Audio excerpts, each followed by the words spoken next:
everyone, this is Mansi from Mansi Makes, and today I'm showing you how to use one sheet of copy paper, your gel plate, some simple supplies to create a little book.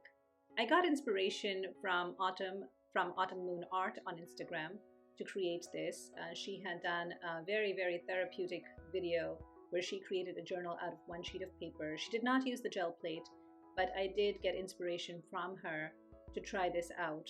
And so I decided that my theme for this little book was going to be water, which made it easy because then I had a very limited color palette. I chose a couple of blues that I had, acrylic paints and alcohol inks, and just settled on some simple stencils that had kind of patterns that spoke to me when it came to water, like bubbles and drops and ice cubes. And mermaid scales. So you'll see me using the same patterns to create this patterned paper, so to speak. And I'm using an 8x10 gel plate and a placement tool that was released by Jelly Arts recently, which is helping me layer my patterns one on top of the other without having to worry about getting them just right where I need them. And you'll see me use this placement tool more and more in future videos. So once I had my base pattern done, I wanted to get that feel of splatters, water drops, like just splatters, and all I did was just splash some alcohol ink around and put my paper on top, very lightly pressed it, and I got the alcohol ink on both sides because it's copy paper, it's really thin. And now I'm just doing the reverse side of that same copy paper sheet.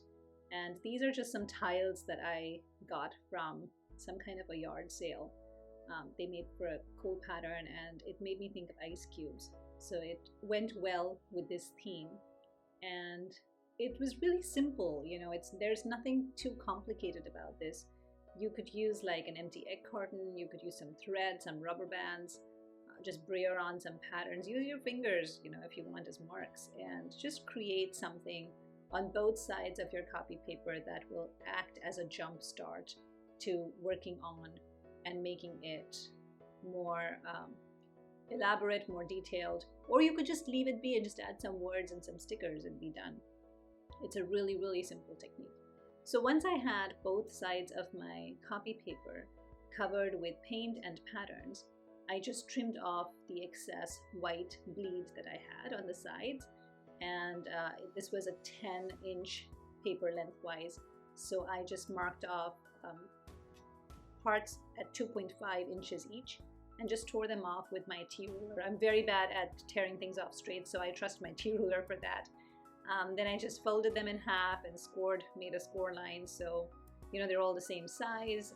And next up was basically figuring out what kind of a cover I would have for them. But before I did that, I also wanted to add some additional marks. So I just got some more stencils and got my Corinne markers out. I used my distress inks and a blender brush and just kept adding elements that spoke to me, that kind of went well with those patterns that were already on the page from the gel plate print. You don't have to do this step. I just figured I might as well, you know, add some more. It just adds more interest to your pages, and it just gives that sense of it being very well layered. And then I just kind of started to envision how this little booklet would come together. And I have a stash of these alcohol ink and gel plate prints that I have done on Dura-lar and on Yupo paper that I just keep for projects like these. And I just pulled one of those stashes out and found this piece of painting that I had made on Dura-lar, which is like a plasticky film, very durable. And it looked like it would go well with this journal, so I trimmed it to size, and it did go well. It had kind of the mermaid scale feel to it on top, and the colors just worked. So I just went ahead and decided to use that as my cover, front and back, and just folded it the same way as the other pages inside. And then I just took I'm new to bookbinding, so I did very simple thing. I just eyeballed where the holes should be equidistant from each other. Didn't really measure things out. Not big on technique, I really am not. I just like to go with the flow, and when I'm in the creative mood, I don't have time to measure. It's not my style. So I just kind of eyeball things, as I do with most of my paintings too. I don't do swatches. I just use the colors that I think might go well together. So that's exactly what I did here. Did a simple stitch and bound the book back and front. And you could just leave it at that. You don't have to do anything further. But I spent a good 2 days actually going through my stamps and then making some illustrations and just bringing it all together. So in terms of the reveal, this is what I did. This is a very shimmery, this ribbon is very, very shimmery. It's a net ribbon. It has tons of glitter. I don't like glitter, so there's glitter everywhere, but that's kind of the charm of water, I guess, the shimmer. And I equate water with life, so you'll see that theme running throughout. I did use a lot of mixed media elements. So this fish, for example, was a stamp, but then you'll also see some vellum stickers. I wrote freehand. I sketched out that glass by myself. Then I had some flowers that I added. I added some quotes that I love from people.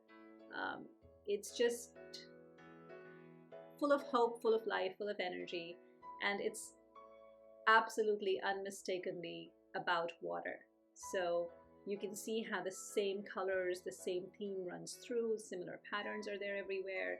I sketched out the squid, the fish, and then I got that little lobster from Jen Shirkus's Cape Cod stamp. So just kind of combining different textural elements. This one has sand, actual sand and crackle paste and some opaque white flakes. This stamp was also from Jen Shirkus, and the seashell stamp is from Unity Stamp Company. So lots of mixing and matching with stamps and with freehand drawing and just writing some letters out, adding some stickers in, putting some embellishing paste and some texture and some glitter. And it just made me happy, just the whole process. It took me 2 days to do this, and I was so lost in the process. And it all started with one sheet of copy paper and a gel plate.